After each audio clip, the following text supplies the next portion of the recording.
بسم اللہ الرحمن الرحیم۔ ہماری ویڈیو جو ہے یہ سبسڈی کی جو گندم ہے اس حوالے سے تھوڑا بہت ایک آئیڈیا تو میرے ذہن میں تھا، تو اس حوالے سے میں چاہ رہا ہوں کہ تمام گلگت بلتستانی اس حوالے سے ذرا سا ہمیں سوچنے کی ضرورت ہے، کیونکہ جب ہمارے سی ایم صاحب کی اس دن میں ایک انٹرویو سن رہا تھا، تو وہ سبسڈی کے حوالے سے بڑا لمبا چوڑا گفتگو کر رہے تھے، تو اس میں جب میں نے سنا تو میں خود ان کی باتیں سن کے بڑا حیران ہوا، اور صرف اس سے گندم کی جو سبسڈی ہے اس کے حوالے سے رویا پیٹا جاتا ہے۔ تو خیر اس حوالے سے تو ہم بات نہیں کریں گے کہ جو ہمیں سبسڈی کیوں دی جاتی ہے اور کس حوالے سے دی جاتی ہے، کتنی ہمیں سبسڈی ملتی ہے اور ہم تک کتنی پہنچتی ہے، اس حوالے سے تو میں کوئی بات نہیں کروں گا۔ مگر اصل بات ہمیں سوچنے کی ضرورت یہ ہے کہ جب سے یہ سبسڈی کی گندم آئی ہے تو ہمارے کھیتوں سے جو ہے گندم غائب ہو گئی ہے۔ تو پہلے ہم لوگ یہاں پہ اپنے کھیتوں کے اندر گندم لگاتے تھے، اور اپنی ضروریات کی تقریباً 80% جو گلگت بلتستان کم از کم 80% میں سمجھتا ہوں کہ ہم لوگ اپنی گندم خود لگاتے تھے۔ تھوڑی بہت گندم یا آٹا راشن وغیرہ جو ہے ہم مارکیٹوں سے خریدتے تھے۔ تو ابھی اگر آپ دیکھیں تو گلگت بلتستان کے اندر زیادہ تر بیشتر علاقوں کے اندر گندم کی جو کاشت ہے وہ تقریباً ختم ہو چکی ہے، اور ہم جو ہے اپنے لیے ضرورت کی جو گندم ہے وہ پیدا ابھی نہیں کر رہے ہیں۔ اس کے الٹرنیٹ پہ ہم نے جو ہے کہیں پہ گھاس لگا دی ہے، وہ گھاس جو ہے ہم لوگ کاٹتے ہیں، اور ہمیں معلوم ہے کہ ہر مہینہ جو ہے کسی نہ کسی طریقے سے لڑ جگڑ کے بھی ہمیں تھوڑا بہت جو ہے آٹا سبسڈی کا جو تھیلا ملتا ہے تو وہ مل جائے گا۔ تو اس حوالے سے اگر دیکھا جائے تو 10 ارب روپے کی بات خالد خورشید جو ہے سی ایم وہ بات کر رہے تھے کہ 10 ارب روپے کی جو گندم سالانہ گلگت بلتستان کے لیے وہ ایک بڑی خطیر رقم جو ہے ہم پنجاب سے گندم خریدنے میں لگاتے ہیں۔ تو اصل میں اس چیز سے میرے ذہن میں سوال آیا کہ اگر یہ جو 10 ارب روپے کی جو بات چل رہی ہے، تو 10 ارب روپے اگر اسی گلگت بلتستان کے مارکیٹ کے اندر ان کسانوں کو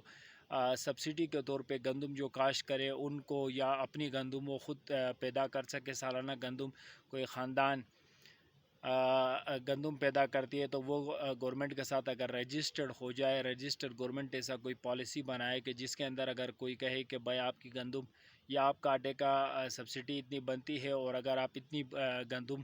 پیداوار آپ کر سکتے ہو اور اس سے زیادہ اگر پیداوار بھی آپ کرتے ہو تو ہم جو ہے آپ سے یہیں سے خریدیں گے۔ تو اس طرح ہوگا یہ کہ کسانوں کے لیے بڑا ایک منافع بخش کاروبار بھی سٹارٹ ہو جائے گا۔ جو پیسہ ہم ڈرین کر کے وہیں پہ ہی پنجاب میں پھینک دیتے ہیں، تو وہ پیسہ گلگت بلتستان کے مارکیٹ میں آئے گا۔ یقیناً یہ عام کسان کے پاس جب یہ پیسہ آئے گا تو اسی مارکیٹ کے اندر یہ سرکولیٹ کرے گا۔ الٹیمیٹلی کچھ لوگوں کا یہ کہنا ہوگا کہ الٹیمیٹلی تو یہ پیسہ جانا ہے ڈاؤن ہی ہے، مگر یہ جو پیسہ کم از کم سرکولیٹ ہوتے ہوتے اگر جائے تو بہت سارے لوگوں کو فائدہ دیتے ہوئے یہ پیسہ جو ہے وہاں تک پہنچے گا۔ تو اس حوالے سے اگر گورنمنٹ ان کسانوں کو فیسیلیٹیٹ کرے تو نہ صرف ہم اپنی ضروریات کی گندم گلگت بلتستان میں پیدا کر سکتے ہیں، بلکہ سب سے اس سے جو دوسرا جو چیز ہے کہ جیسے کہ ہمارا لائف سٹاک تھا، لائف سٹاک ہمارا بوسے کی وجہ سے جو گندم کا جو بوسا ہوتا ہے وہ بہت بڑا جو ہے، وہ میں سمجھتا ہوں کہ گائیں اسپیشلی گائیں، یہ جو گائیں ہم لوگ پالتے تھے تو ان کے لیے بڑا زبردست یعنی کہ فیڈ کا کام دیتا تھا۔ تو ابھی آپ دیکھیں کہ بہت زیادہ ڈاؤن سے جو ہے بوسا بھی منگوایا جاتا ہے، اور دیگر چیزیں چوکر وغیرہ بھی منگوائے جاتے ہیں گائے وغیرہ کو، اسپیشلی جب یہ سردیوں 6-7 مہینے کا جو ٹائم ہوتا ہے دسمبر سے لے کے جو آپ کا نیچے مئی تک جو ہے، اس وقت اتنی اچھی خاصی بہت سے علاقوں کے اندر سبزہ نہیں نکلا ہوتا، تو اس حوالے سے بڑا پریشانی ہوتی ہے، اور لوگ جو ہے 2,500-3,000 ہزار روپے کا من گھاس خریدنے پہ مجبور ہوتے ہیں۔ اور ایک جو ٹکی آتی ہے جو بوسے کی، وہ 800-900 روپے کی وہ ٹکی ان کو ملتی ہے، 13-14 کلو کی، زیادہ سے زیادہ 15 کلو کی وہ ٹکی ہوتی ہے۔ تو وہ دیکھیں، وہ اگر بوسا جب ہم پہلے زمانے کے اندر زیادہ تر بوسا ہی بہت کم گھاس ہوتی تھی اور بوسا زیادہ ہوتا تھا، تو بوسا بہت زبردست فلر ہے گائے وغیرہ کے لیے، تو وہ اس کو اگر ہم لوگ گندم یہاں پہ لگائیں تو دو ہمیں فائدے ہو سکتے ہیں۔ تو ہم گلگت بلتستان میں گندم کی پیداوار خود سے یعنی کہ خود کفیل ہو سکتے ہیں، اپنی ضروریات کی گندم یہاں پہ کاشت کر کے، اور دوسرا جو سبسڈی کا پیسہ ہے وہ گلگت بلتستان میں ہی رہے گا، عام کسان کے پاس پہنچ جائے گا۔ اور تیسری بڑی بات یہ ہوگی کہ جو ہمارے مال مویشی جانور ہے ان کے لیے ایک زبردست قسم کا جو ہے فوڈ کا جو بندوبست ہوگا۔ اور ظاہر سی بات ہے وہاں پہ جب یہ بوسا، گندم کا بوسا اگر وافر مقدار میں ہوگا تو لوگ بآسانی جو ہے وہ گائیں پالنا شروع کریں گے، زیادہ سے زیادہ گائیں پالنا شروع کریں گے۔ تو ہم ابھی دیکھتے ہیں کہ ہمارے اس گاؤں کے اندر ہی ایک دور دراز ایک گاؤں ہے، یہاں پہ کوئی مارکیٹ یا ہوٹلز وغیرہ اس طرح کی کوئی چیز ہے نہیں، مگر اس کے باوجود اگر دیکھیں تو ہمارے یہاں پہ پہلے کچھ ٹائم پہلے 1-2-3 سال پہلے کی بات کروں تو یہاں پہ کافی زیادہ جانور ہوا کرتے تھے۔ جو دودھ دینے والی گایوں کی تعداد 350 سے زیادہ ہوا کرتی تھی۔ تو ابھی اگر ہم اس کو دیکھتے ہیں تو 150 سے بھی کم دودھ دینے والی گائیں رہ گئی ہیں، اور مال مویشی کے حوالے سے بات کریں تو تقریباً 2,500 کے قریب جو ہے ہمارے مال مویشی ہوا کرتے۔ تو اگر ابھی ٹوٹل دیکھیں تو پورے گاؤں کے اندر 300-250 جو ہے مال مویشی رہ گئے۔ تو اس سے ایوریج اگر لگائیں تو پورے گلگت بلتستان کے باقی دیگر دیہات بھی ہیں جہاں پہ اس طرح کے کام جو ہے بالکل کم ہو چکے ہیں۔ تو اس سے یہ ہو رہا ہے کہ رجحان لوگوں کا سارا فوکس جو ہے ایسے کاموں کے اندر، جیسے کہ کوئی دکان ڈالنا، کوئی چھوٹا موٹا کوکا ڈالنا، کوئی ہوٹل ڈالنا، کوئی اس طرح کی چیزوں کے اندر لوگ زیادہ سے زیادہ انوالو ہونا چاہتے ہیں۔ اگر سب لوگ انہی چیزوں میں انوالو ہوئے تو باقی یہ جو ہمارے کھیت اور یہ باغات ہیں ان کے لیے جو ہے کافی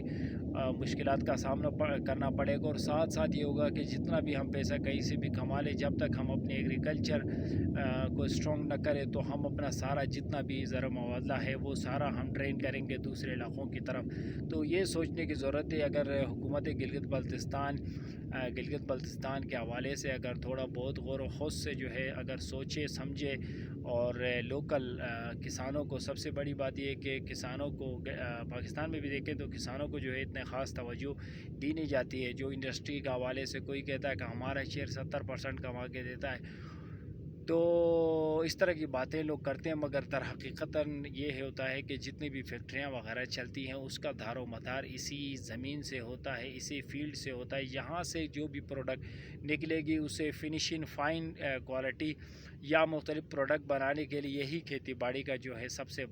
زیادہ جو ہے عمل دخل ہوتا ہے۔ تو اس بڑی بات یہ ہے کہ ہم نے اپنی کھیتی باڑی کو مضبوط تر گلگت بلتستان میں بنانا ہے، اور پھلوں کے باغات زیادہ سے زیادہ لگانے ہیں، اور گندم اس وجہ سے کہ ہمارا جو لائف سٹاک ہے اس کو بچانے کے لیے۔ تو گلگت بلتستان کے اندر اگر گلگت بلتستان سے پیار اور محبت کرتے ہیں اس علاقے سے، تو یقیناً بہت ساری چیزوں کے اوپر ہمیں سوچنا پڑے گا۔ اور یقیناً جن کاموں کے حوالے سے میں بات کر رہا ہوں تو وہ تھوڑا سخت کام تو ہیں، مگر اگر وطن سے محبت ہو تو یہ عمل اور سخت کام کرنے پڑیں گے۔ تو بہت بہت شکریہ۔